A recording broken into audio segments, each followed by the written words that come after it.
सत्ता आज कुणाच्या हाती, उद्या कुणाच्या हाती. आज सासूच्या हाती, उद्या सुनेच्या हाती, उद्या तिच्या सुनेच्या हाती. मग काय आहे यात? आणि आपण या सत्तेचा माज करतो. बघा, चक्र आहे, फिरतंय, पण ती सत्ता परत तुमच्यापर्यंत येणार नाही. कारण वेळ निघून गेली की सगळं काही निघून जातं. त्यामुळे आपल्या हातात असलेल्या वेळेचं महत्त्व जाणा.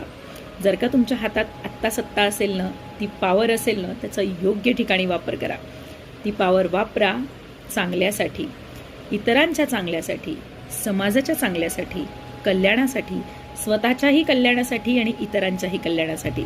त्यामुळे पॉवर खूप काम करते, पण ती कशी ते तुम्हाला ठरवायचं आहे. बघा, पटतंय का?